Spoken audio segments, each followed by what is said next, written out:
Yeah, thank you very much. Uh, Once again, we are gathered here to receive uh, uh, Honorable Sowore, our able comrade. He will soon be in the studio with us. Uh, we will be able to hear a lot, and I'm sure he's got a lot to tell. You know, uh, let's wait a while, and we shall be receiving him in the studio.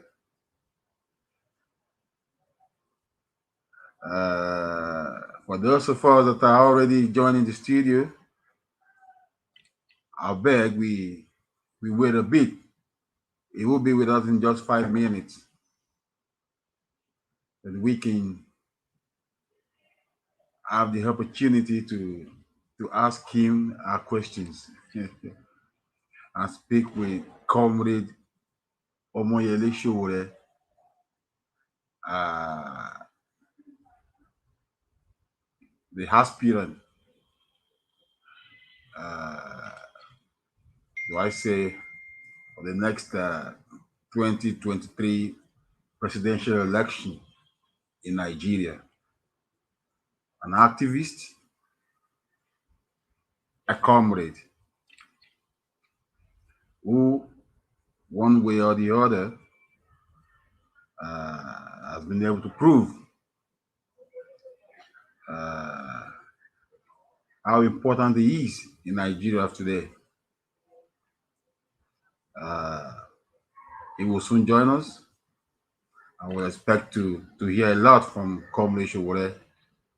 As you know, he's having a lot of agenda, a lot of programs to attend to. He will be with us, and we shall be able to ask him our questions. And he will tell us his program, how he's going to deal with the current situation in Nigeria, how he's going to better the situation in Nigeria if uh, he eventually gets the seat as the next president of Nigeria, a Federal Republic of Nigeria. We shall be welcoming a presidential candidate, a comrade, a journalist too, Omoyele Sowore, a human rights activist, the leader of, how do I say it, revolution now. Uh, I beg we have a little bit of patience while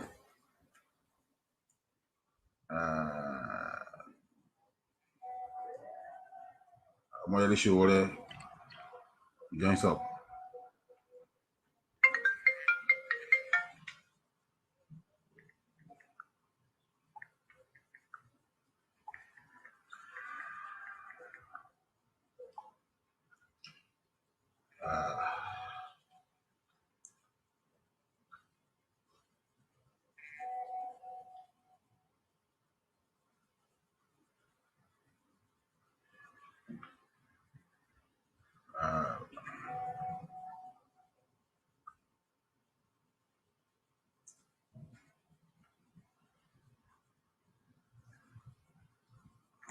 So, say, it's trying to link up with us.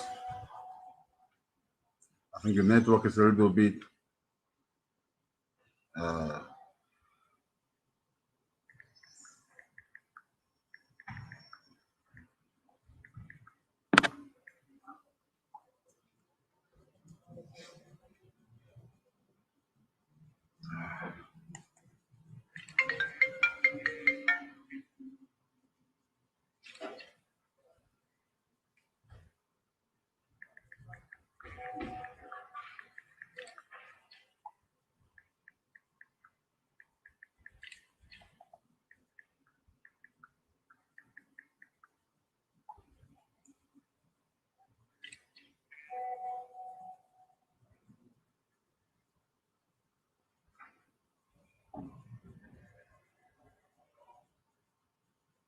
Wow.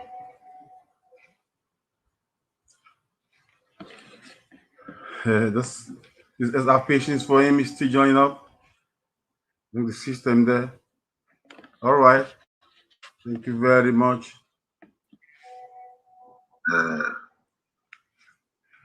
Yeah. Thank you very much. I think uh, you welcome to the program, Comrade Omoyele Sowore. Thank you Are very you much. hearing me, sir? I can hear you loud and clear, sir. Are you hearing me, sir? I can hear you loud and clear. Yeah. Thank you very much. We already have Loud and our. We already have our. Are you hearing me? yes, I can hear you loud and clear, Adeyinka. Thank you very much. Yeah, thank you very much. For those of you that are listening to us in Brazil, Nigeria, every part of the world, with me is Comrade Omoyele Sowore. I call him a comrade because we are all comrades. I'm here. I'm here. I can see you now. All right.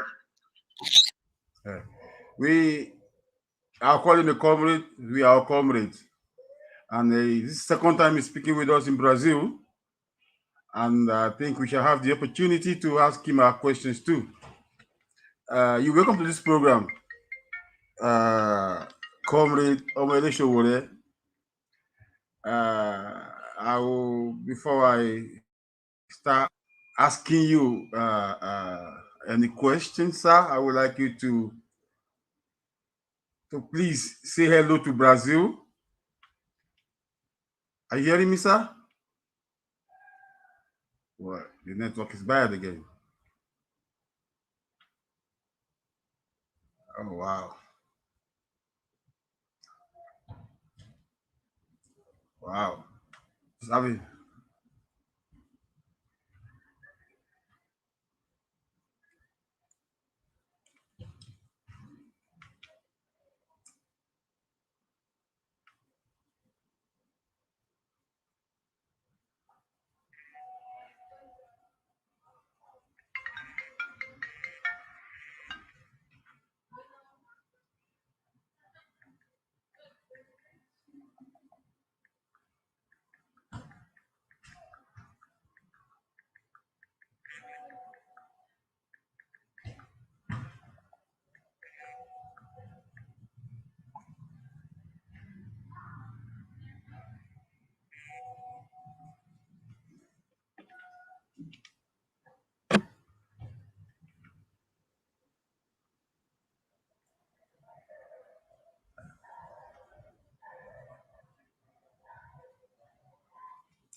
are you hearing me, sir?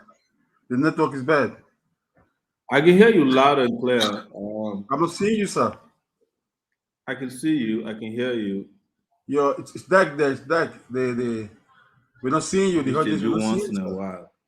The government flags my network here in Abuja. So, but I hope you can see me. I can see you, Yeah, you see me, and but I'm not I seeing can you. We're hear not you as seeing you. well. So, please, if we can.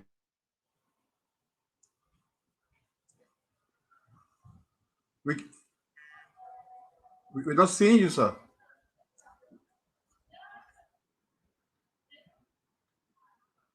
Hello? Yes.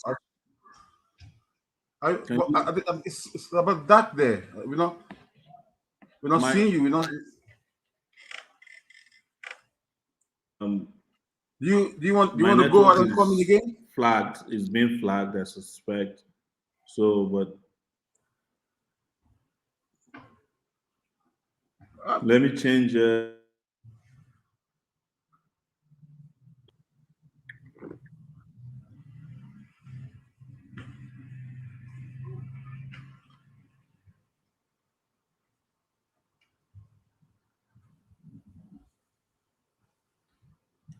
Yeah, now we can see you now. Can you hear me now? Yeah, I can hear you now. All right. I think they're flagging my network. They do that once in a while. The government flags.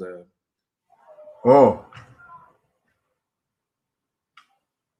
yeah, but we just see your picture here. I don't know if you. Anyway, uh, are you hearing me, sir? Wow, it's terrible. It's, it's serious. Now I think it's better now. All Now right. it's better. So Better. Thank you yeah, very much. Yeah, so so that we will have to waste the time because of we already almost 20 minutes are late late. already. Yeah. Sorry, sir, comrade Omoyele Sowore, I rather use comrade because we are all comrades. We fighting for a better Nigeria, for a better place to live. And Yes. it's a pleasure having you with us in Brazil. I'll say Brazil because we're receiving you in Brazil. It's the second time in Brazil, and I'm sure you're going to have the time to speak with millions of Nigerians living in Brazil. You know, I'm already seeing people writing and applauding your efforts and saying you're going to make a better Nigeria. Sir, please say hello to Brazil. And how do if I should ask you, who is Omoyele Sowore? But say hello to Brazil, say hello to the Yorubas in Brazil, the comrades in Brazil, the Nigerians in Brazil, everybody in Brazil. Then let us know who is Omoyele Sowore before we move ahead, sir. Well, thank you very much to um, everyone watching in Brazil, our brothers and sisters over there. When it comes to Brazil, it's not only Nigerians that are Africans in Brazil. I think apart from Nigeria, Brazil is host to the highest population of blacks in the world. So it's a very important place for us. It's a very important place for me. I have been to Brazil twice. I love it out there. And there's something Nigerian in Brazil that I really like. It is that Brazilians have this attitude that are like Nigerians. They live one day at a time and they love to have fun. But the difference is that they have a semblance of government. We don't. And each time I went to Brazil, I didn't want to come back. Uh, so thank you everyone in Brazil for watching, and I'll say obrigado. Thank you. Thank you very much. Thank you. Now you thank you very much for saying thank you in Portuguese, the language we speak in Brazil. Anyway, we also speak Yoruba in Brazil. It's I have found Yoruba practically books, a lot of Yoruba books written by Brazilians. I've Brazilian. Oh, been to Orisha shrines. I've seen Ifa priests in Brazil who are more committed than our own Ifa priests at home. They don't play with the Yoruba traditional religion in Brazil at all. yeah. It's here in Brazil the the the tradition is serious, even more than Nigeria. you know. So who is Omoyele Sowore? I'm a Nigerian who is 51 years old. I have been a little bit of everything, an activist starting from my student days.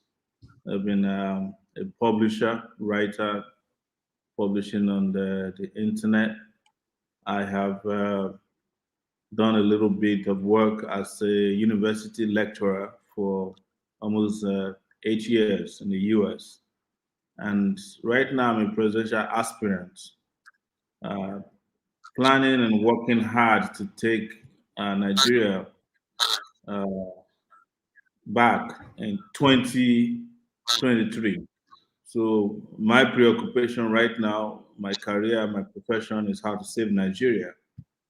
that's from the hands of the leaders of been driving Nigeria backwards for 62 years, non-stop. So that's who I am. Wow. So, my question is, do you still believe in Nigeria? Yes, I believe in Nigeria as much as I believe in humanity. That there are human beings living here. They deserve better than they're getting. And whatever it is, my little understanding of the world is that there is not a country in the world that is not created by some people or brought into existence by some people, whether internal or external to their own existence. Brazil, where you live, uh, was created by some people, but the people of Brazil, black and white at the time, tried to re-engineer their own destiny, and it's still going on in Brazil today because blacks are still being discriminated against. I'm aware of it, but it hasn't stopped them from continuing to remake their own country to be a better place. So, not to prolong the question or my answer further, I still believe in Nigeria because of the humanity in it. 200 million people.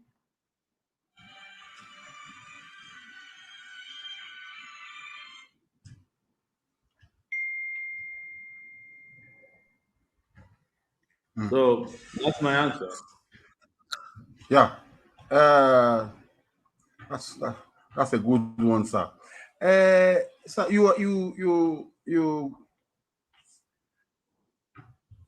contested for presidency the whole the time as under ACC, if I'm AAC, very AAC, correct. the African Act. Yes, yes, AAC, yes. AAC, yeah. And you are still coming on the same platform now, sir. You That's are correct. an aspirant, if I'm very correct. So are Just you told you that. very sure now that you're going to come out as the candidate for AAC, or have you, or is it automatic, or is he going to have the normal preliminaries? Primaries, yes. Last time we had a convention in front of everybody. Everybody. It was live streamed. We're one of the conventions that was live streamed at the time of a political party from the beginning to the end, and I was the candidate of the party. The party practices internal democracy. If there are others who are interested in participating in primaries, they are welcome, and we will slug it out during the primaries. I have said I didn't tell you I'm a candidate. I am still an aspirant. So AAC is open for those who are interested in participating in the presidential election and other positions uh, in Nigeria come 2023. That's very good, sir. Sir, like you said, you actually believe in Nigeria, just like uh, uh, uh, we believe in Brazil. Like for the past 7 years now, if I'm not mistaken, we've been having problem of do I say security or insecurity in Nigeria.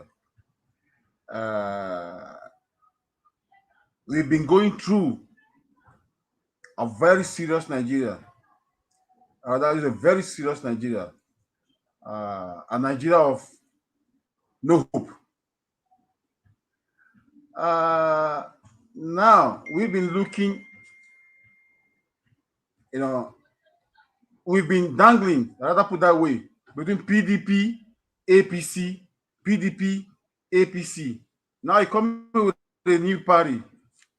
So do you think you're gonna make a change? You're gonna set to resolve the problem of hunger, insecurity, if you eventually become the president of Nigeria? Yes, those problems you mentioned are problems that came with these political parties, APC and PDP, who are not different, by the way, not different. Uh, these are problems they brought upon Nigeria. They brought insecurity, which majorly the bigger part of insecurity started during the Niger Delta insurrection by Niger Delta militants.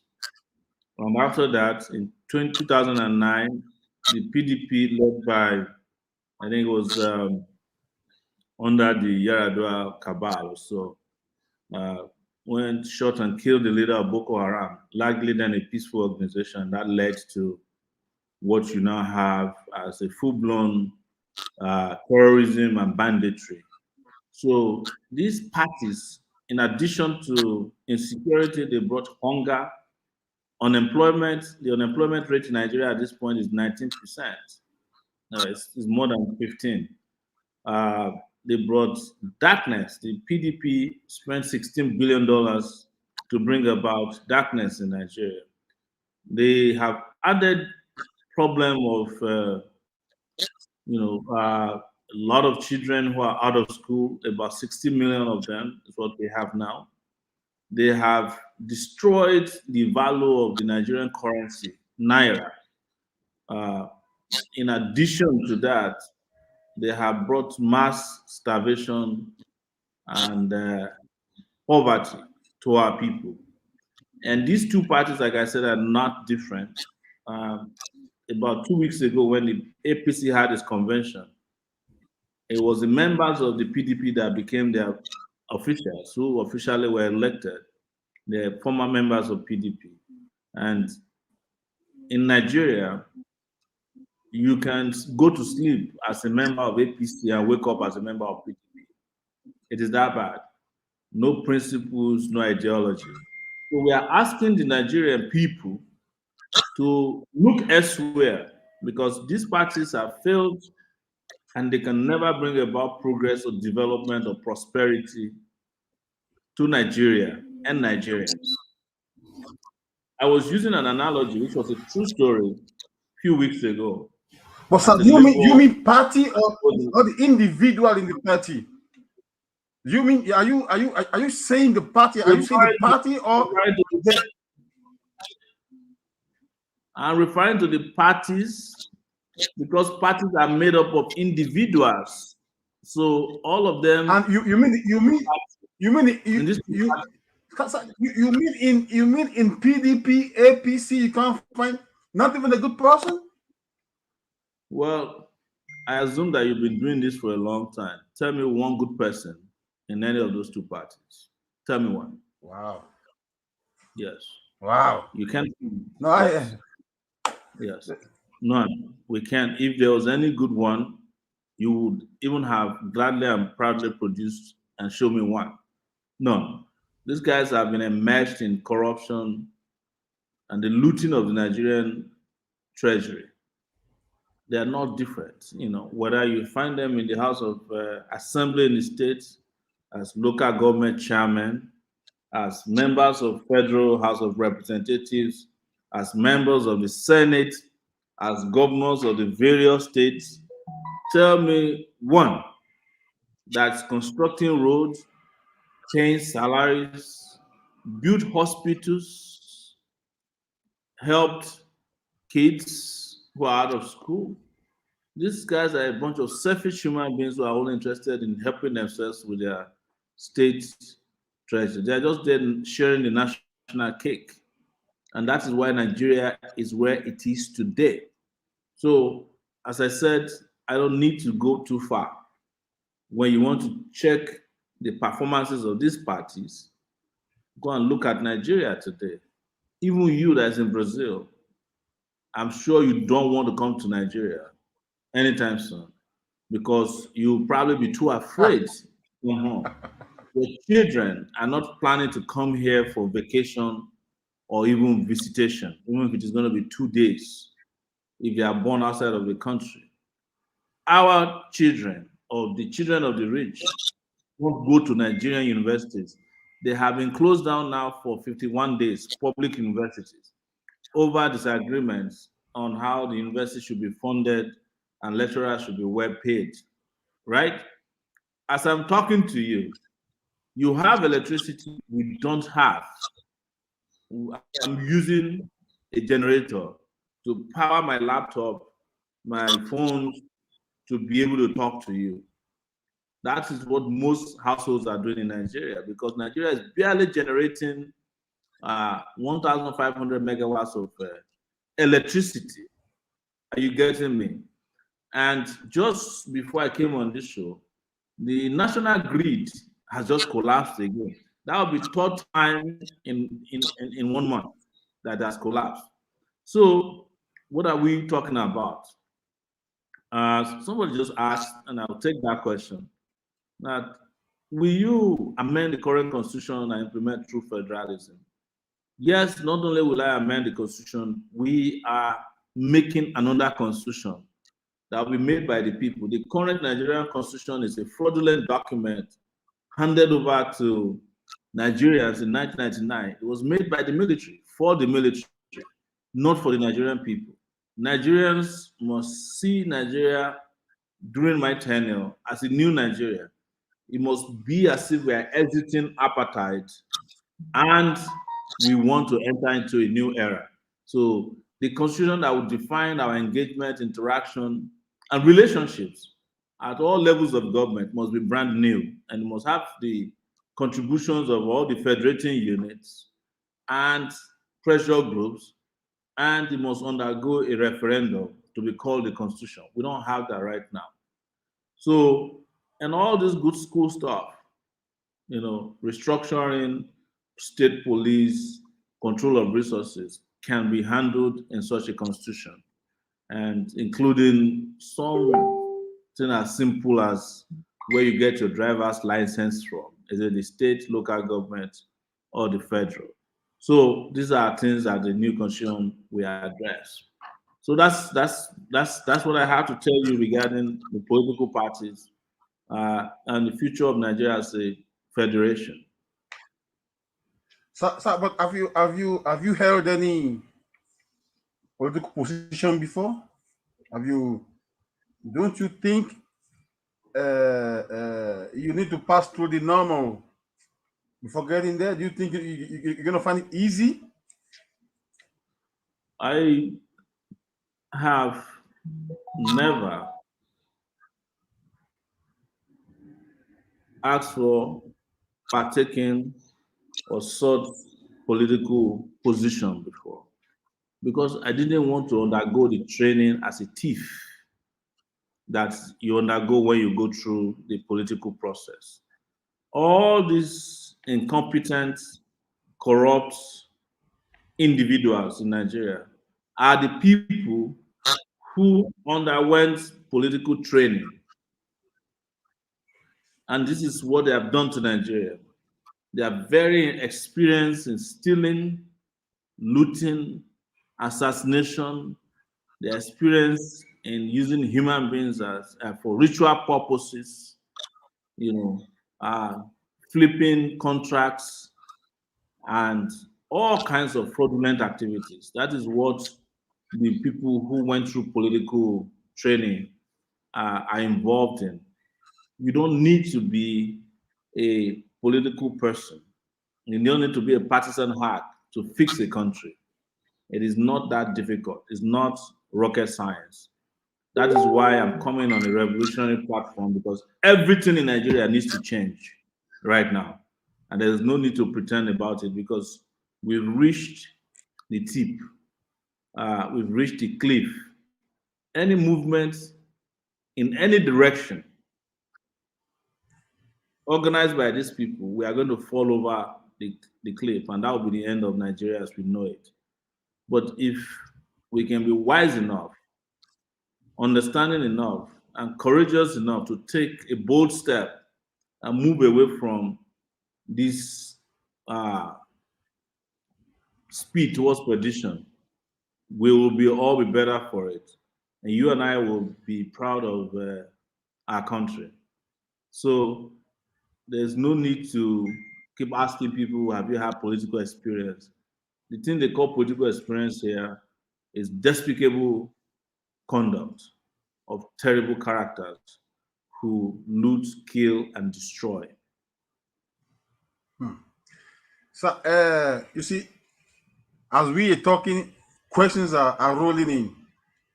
I don't know if you are accompanying questions that are rolling in. Somebody's asking uh, if Nigerians can trust you.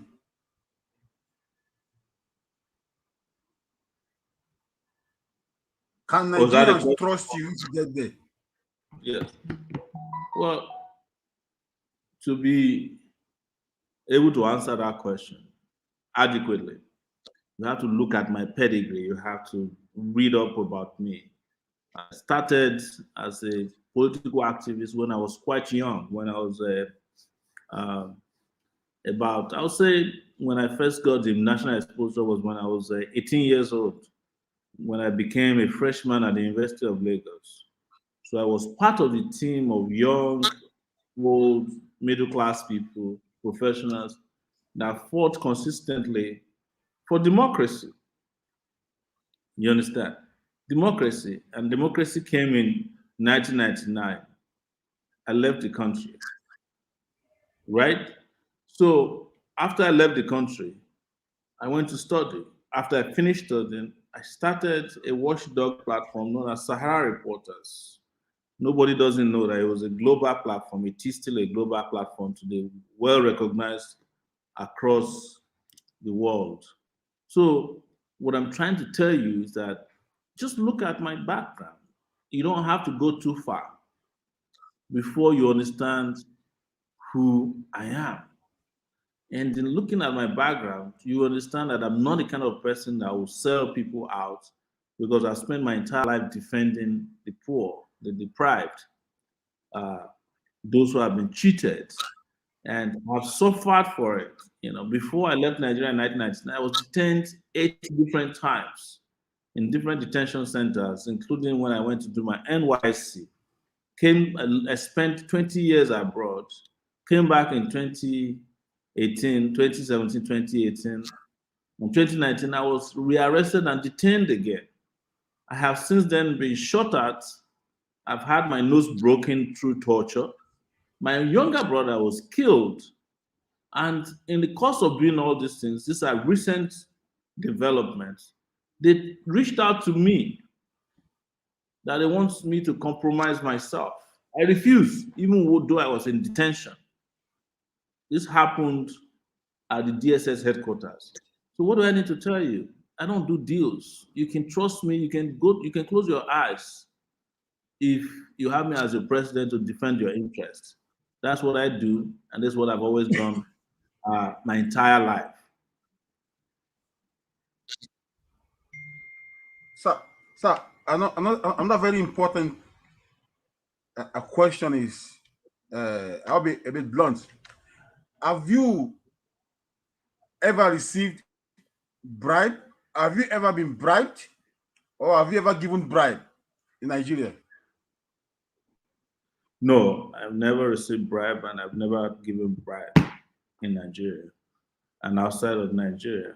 I know what you're trying to ask is a question somebody put on your comment section that I was bribed to run down Good Luck Jonathan. It's one of the lies Yeah. peddled around by the PDP people and people who lost out in 2015. Good Lord Jonathan would have loved to bribe me if I was receiving bribe. He bribed everybody that could be bribed in 2015 so that he could become president again. The cases are in court. He gave somebody 3 billion naira to go and hire prayer warriors from Saudi Arabia to pray for him to win election again. These cases are in court. They were bribing air, sea, and water. And I have been arrested, detained by the government. If I had such a record, they had all my bank accounts, they had my movements around the world. They even lied that I went to Dubai to collect money. When they found out I've never stepped on Dubai soil before, they quickly ran and withdrew the charge. You know, so these are not questions that are relevant to my kind of lifestyle. But you've been If I collect but you've bribe, been if offered this bribe. would have found out. Say But you've that been again. offered. I said you've been offered the bribe. Oh yes, they offer me money every time, all the time. They Can came and you can offered you me money when I was can you, 10. can you mention Jonathan them? offered. Can you say their names? I've mentioned names before. It's just that maybe you don't follow me. There was the time Jonathan sent a guy called Imani Boro to bring money to me in New York City. He has never denied it. When he became president, and when we became president at that time. So there's just nothing to tell you. They offer me bribe. Jonathan But if I've sent ever money to collected you. bribe from them, you would I've said it many times, not once. I don't know why you don't follow these things. They said when he was made president after Yaradua died, he was in DC. He sent somebody to come and give me money. I refused to see the person, and he said it was just to thank me for supporting him to become governor. I mean, president at that time. So all of them offer me money. If I collected a dime from them, trust me, you would have seen it splashed all over the place. They would have used it to shut me up. But I don't do that. I don't do deals, sir. No. Wow, this is interesting. There's somebody asking you here if what's your opinion of Biafra nation and Oduduwa nation. It's terrible. I've It's also answered this all the time. I am a supporter of self-determination. It should be part of the fundamental rights of citizens that if you're tired of a system, they can ask or opt out of that system if it's not favorable and doesn't deliver justice to them. And that's the reason why you see me go to Nnamdi Kanu's trial. And I've been there several times. Each time I went there, they brought a knife to attack me and they beat me up, they roughed me up. When the Oduduwa Nation activists were arrested, when they arrested them, when they tried to kill Sunday Igboho and brought them to Abuja, we were there to ensure that they get justice, even though they were dealing with almighty DSS. In fact, the DSS lawyers, agents, told their lawyer that Sowore is going to complicate their case because the moment they saw me in court, they knew they were in trouble. And eventually, those people were granted bail and they are free today. So if I don't believe in self-determination, I wouldn't have been risking my life to support these groups. But my own position about Nigeria is that justice can still keep Nigeria together. And as an Africanist, a Pan Africanist, you know that the entire African continent is not even big enough for me to operate. So I would love to see a united Africa in which Nigeria is a major player in it. So it's not it's not just by accident that I'm saying that. I'm not saying it to impress anybody.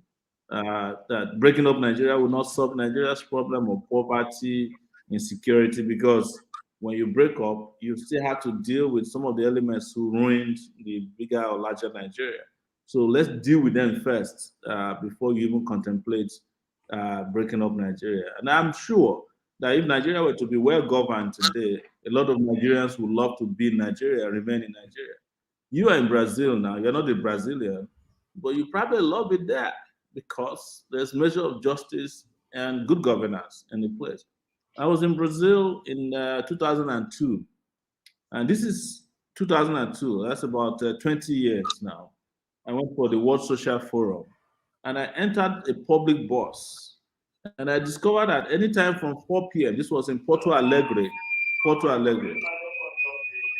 Yes, yes.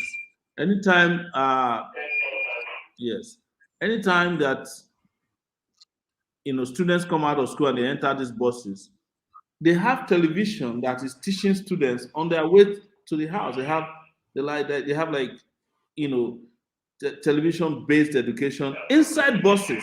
This was 2002. I mean 2002 in in Porto Alegre. So why is it that Brazil can do that for blacks and whites, and Nigeria cannot provide funding for universities, and the universities have to close down 3 months or 4 months a year. This is just crazy. It's crazy.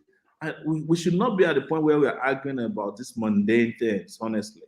We should be, all of us should be upset right now. We should be in that, you know, uh, mode where we are so upset that none of these characters would have even the courage or the temerity to come out and say you want to run and lead a country when you have been part of people who ruined the country.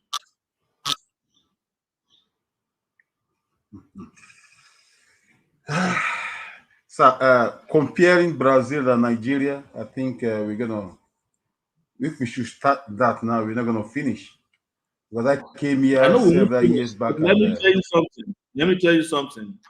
Nigeria was doing yeah. better than Brazil in 1970. Nigeria was doing better than Brazil in 1978 and 79. Nigeria's currency was stronger than that of Brazil in the 80s. So the difference is leadership. Look at what Lula did in Brazil. You know, how he did a lot of revolutionary things.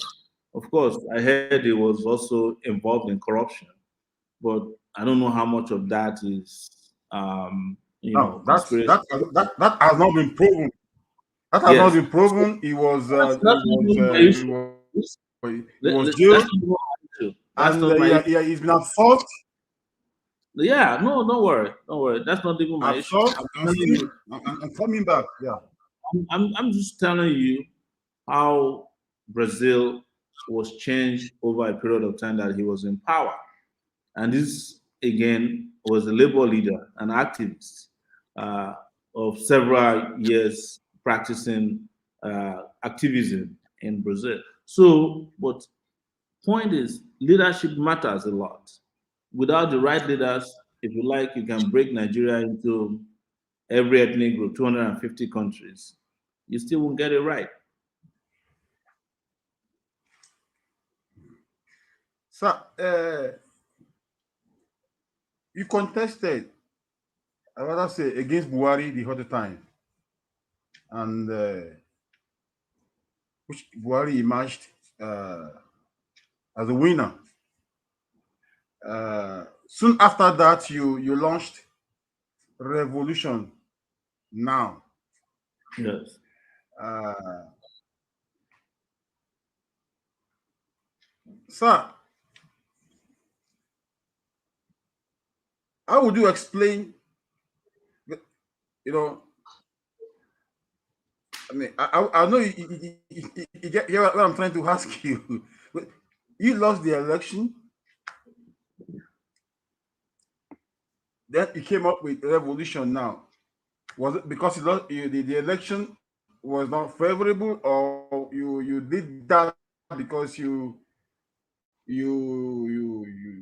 contest against the the the the the election, or what? You know, maybe, like I said, you should probably do a little bit of research before we came on this show. It would have helped a little bit. But having said that, even during the election, our campaign was based on the revolutionary idea of changing Nigeria through what we call Spicer Heat. That's number one. That was our manifesto of the 10 or 11 points agenda of just fixing this country. Now, I will still have it available. You can watch all my speeches during that period. So many of them have come to pass now. And the second aspect of it is that the 2019 election was not an election, it was a selection. So we had a duty to repudiate that rape on the democratic process. So, and we knew way ahead of everybody that Nigeria was badly needed of a revolution. So, the moment we dropped our election gauntlet, we started to preach that revolutionary uh, message to our people that only a revolutionary process can change Nigeria. And we stuck with it up to today. We're still doing revolution. We're still asking for a revolution. And it could be a revolution of the mind, of the head, the physical infrastructure, of health, of agriculture, of security, of power, against corruption, uh, and technology. we made it very clear when I was contesting that we're here to disrupt the political process. So, and that disruption is still it's still ongoing. That's what we preached it today. That's why I'm still trapped in Abuja, asked to stay here by way of a court order because they know that I have not renounced my revolutionary messages and traits. So nothing has changed. It was that after the election and upon realizing what they did with the election, we knew that we need new set of thinking, citizens' uh, way of changing their mind.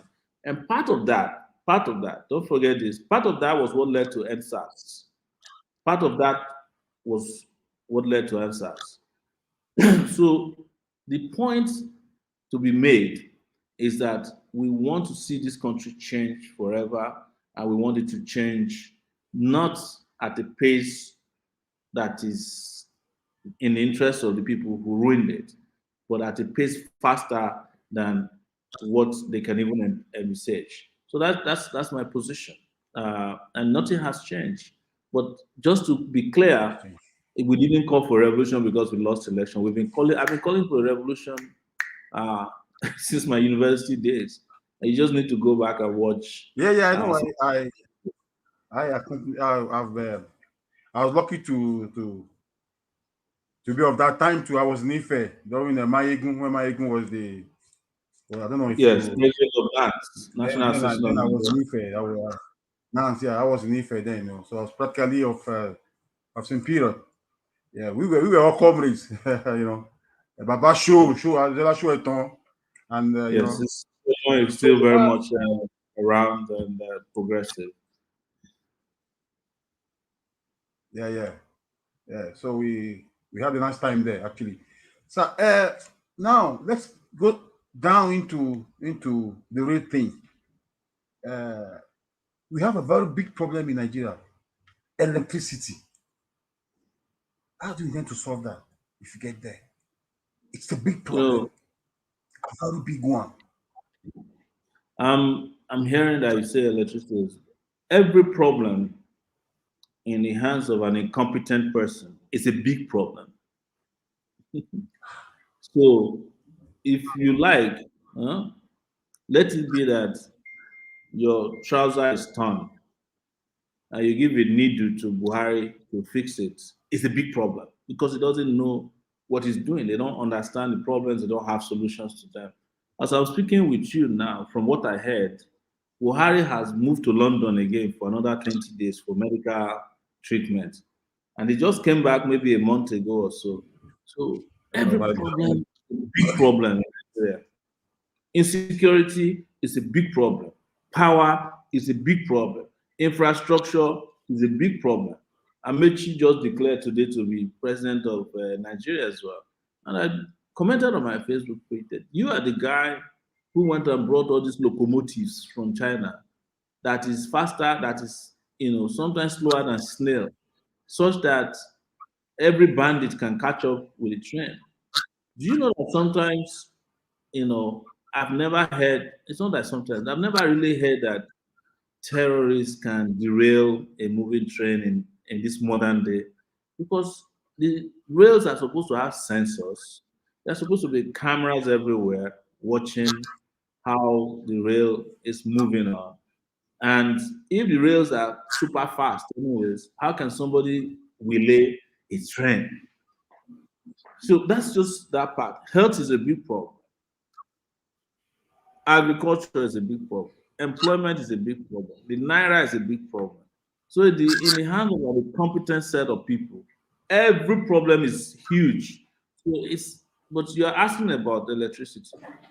And the second time I'm answering this question today, with getting electricity right is not rocket science because there's been a lot of improvement in technology in building electricity these days, and there's been a lot of you know, solutions, electrical solutions found around a mix of electrical sources. So I keep asking myself why you don't have solar farms in Nigeria that can produce electricity from the northern parts where there's plenty of sunshine, and we can just tap into that to power the entire north. What they tell you in Nigeria is that the only time there's a little bit of electricity is rainy season, because all of our dependence is almost in the hydroelectric power stations in Kanji Dam and Shiroro in Niger State. We're supposed to have some 2,000 megawatts of electricity out of Egbe near Epe, but we don't, because why? We don't have, we have no opportunity to fire gas into the place, because the people who are taking gas out of Nigeria prefer that they make money through that than to give it to the locals. It's not profit.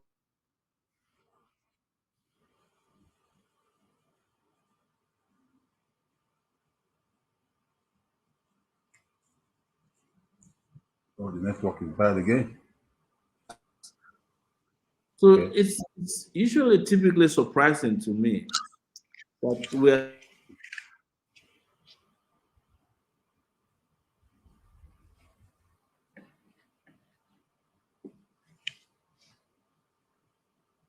still, but we've been at this situation of blackout since I was born. I was telling someone today on another show that electricity has not reached my village, and I'm 51 years old.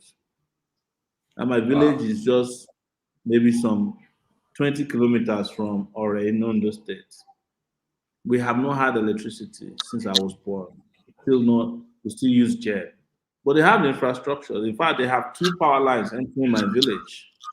So, but as I said, you have these people, what they're doing, who are in charge of your country. They don't understand the way electricity works. Egypt increased electrical wattage by over 24,000 megawatts, signing a contract with Siemens. Our own government signed a contract with Siemens 4 years ago or thereabout. They have not produced a single wattage of electricity. When Chimamanda Adichie asked the Chancellor of Germany if she was aware of it, she said, "Well, I'll go and check and get back to you." Because she was not aware of it. It was a corruption reading contract that the former Abakari, the late Abakari, organized himself. So these are things we must understand about how they are running Nigeria. And you just can't get over these problems. There's no amount of conversation we have here that will solve the problem. We talk every day without changing the source of the problem, and that is these corrupt, incompetent, and wicked Nigerian leaders. So, just so that you know that, and I should report though that my stay on your show is going to elapse very soon. I have another show coming up soon, and in Ah, yeah, between, I I can don't. see. I can see you Yeah. have you've I been posted I you've posted that on been Facebook, uh, but I have uh, meetings, I have some you've little been meetings in between as well. you've been I know. I can see you. I follow your programs actually. I know you had one this morning. You're gonna have another one again. That's it. Yes, You, 6 p.m. sir, you've been.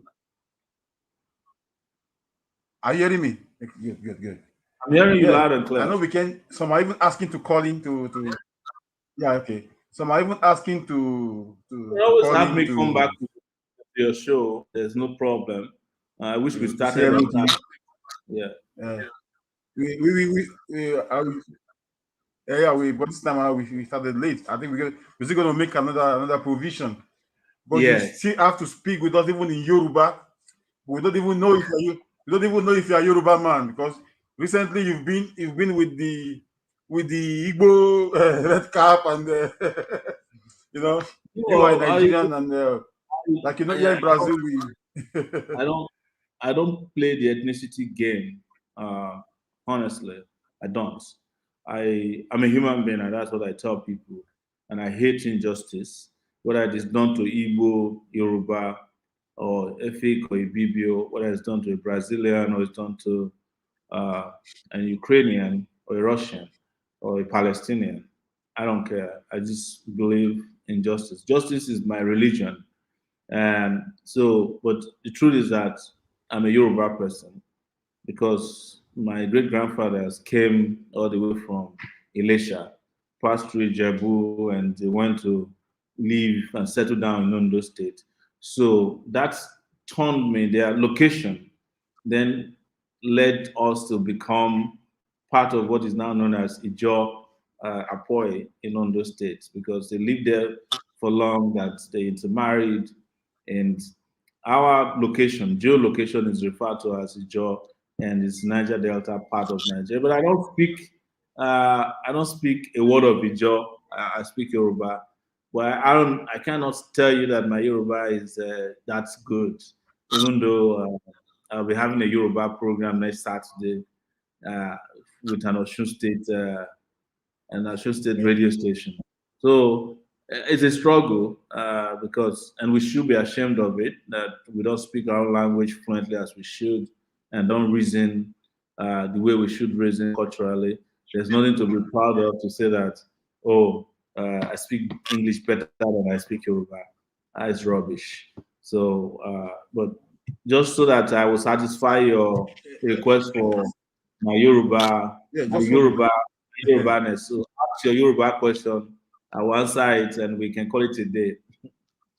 Ask your question in Yoruba. I Yeah, will answer no, it. I, I, this is Brazil, where we actually promote the Yoruba culture, the Yoruba tradition, and Yoruba religion. So we do as much as possible so that our Brazilian people can also follow uh, uh, uh, uh, the interview. So just before we move ahead, or I know you have other things to do.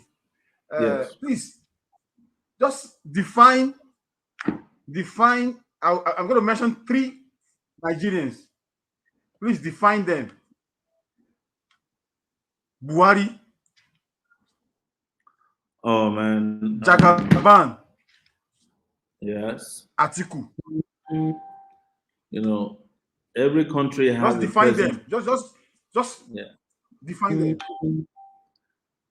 Every country has a present and a past and a future. These are men of the past who have been a big disappointment to Nigerians, and I know history would never forgive them for the role they play in dragging this country down and putting it where it is today. That's all I can say, and I'm judging all of them as one because they are one and the same in character, Wow. color, and conduct. Very selfish people. So now define. Now, uh, uh, uh, please, I just want to say something. Uh, I know you are a nationalist. I put that way, a Pan Africanist. Please, how would you describe uh, Professor Akintoye? Well, I know Baba a little bit. Uh, I knew him in the US before he returned to Nigeria. I know he was a senator, I think, in the Second Republic. And he's an old man who is now leading the charge for a new Yoruba nation.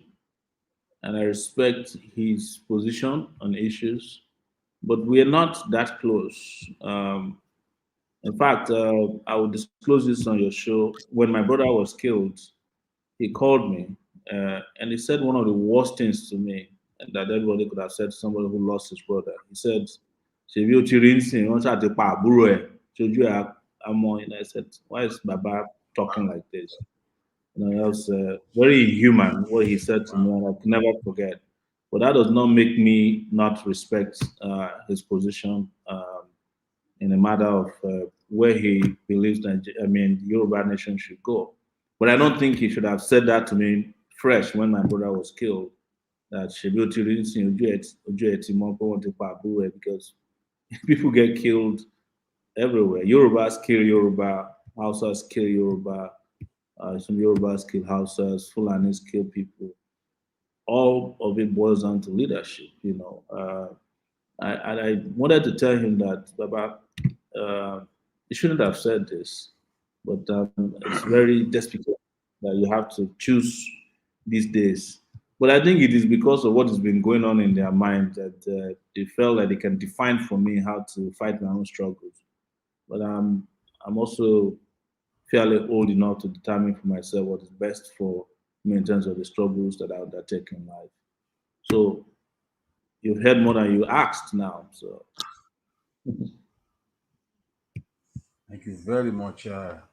I'll be sincere with you. You've been able to convince a lot of listeners, because actually the area of bribery, principally, but the thing going around is uh, Sowore has been paid to do this, he paid to do that, he got money to do this, he got money to do that. Now you've been able to say it publicly that even Jonathan sent somebody to bribe you, of which you didn't accept. That is I've said it several times and they've never denied it. He's never denied it. The person I mentioned never denied it, and Jonathan never denied it. It is true. It's not only one time. We tried it several times. But, it comes with the territory of the work we do. People will try and bribe you. If you don't accept it, then you become a bad person. But one thing you can't hear them say is that I ever sat down with them, I collected money from them for any reason. Even legitimate advert money for elections, I did not accept and still do not accept. I do not accept Sahara, which is a platform I created, does not accept government adverts. And if I was accepting government adverts, you can imagine I'll be making a lot of money. So, but the good thing about me is that I'm very comfortable with my poverty. And I think that's why I've lasted a little bit, as long as I've lasted with my integrity intact. So, permission to get sir. out You of here see, so that I can just go at just one before you go, sir. Just one, just one before you go, please. I would like you to uh, once again greet the Nigerians in Brazil, please. Thank you. And promise us, promise us you're gonna come again to speak with us. Well, today you started Definitely. late. Yes. Thank you you very know, much. Thank you, our brothers and sisters in Brazil, both those who are Nigerians and those who are our brothers and sisters, blacks in Brazil. You should know that the moment Nigerians get it right, uh, there will be an uplifting of the integrity of blacks in the world. Part of the reason why we are not treated well as blacks is because a lot of black nations or majority black nations, like Nigeria in particular, is not doing right. I can imagine how many of them would have relocated to Nigeria if Nigeria was doing very well, because Brazil, unfortunately, is not a paradise for blacks. I've been there and seen Brazilian police uh, asked that the black visitor who came to visit me could not enter my hotel room because we're black in Sao Paulo. So I have experienced that racism before. And all blacks are looking for a space where they can find respect, honor, and dignity. And we promise that when I become president, Nigeria will be that place for you. So don't feel unconcerned as well. Even if you may not be able to vote, try and support this man speaking to you today. Once again, obrigado. thank you, thank Thank you you. very much, and we hope that those of us in diaspora can also vote as time goes on. But right Sadly, now, you can't now. You have to come home to vote, but you can always mobilize people at home to vote.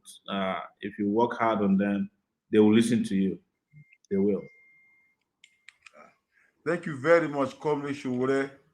This is a message from a comrade to a comrade. Let me put it that way. Thank you, Uh, Adeyinka. Let's stay in touch. thank you very much. You promise to come again. You promise to Absolutely. speak with us again in Brazil. You are Anytime. part of us. Thank you Anytime. very much. And to my viewers, those of you listening to us, that's Sowore for you. We hope to receive him again in our program, uh, Revolution Now. That is Sowore. I have to thank every one of you. I have to thank my viewers. I have to thank Olodumare. I have to thank the God who has made today possible. Once again, mo dúpẹ́ lọ́wọ́ Olódùmarè o, mo dúpẹ́ lọ́wọ́ Ọlọ́run ọba, dúpẹ́ lọ́wọ́ akọ́dá, aṣẹ̀dá, dúpẹ́ lọ́wọ́ àwọn tó láyé o, ẹjọ́ máa jú wá ṣe o, èmi náà kọ́ o, iṣẹ́ yín ni mo ń ṣe o. Thank you very much. Thank you very much. I thank my colleagues in Brazil, my colleagues in Nigeria, and around the world. Till next time, this is Adeyinka Olaya once again. Thank you very much. Bye.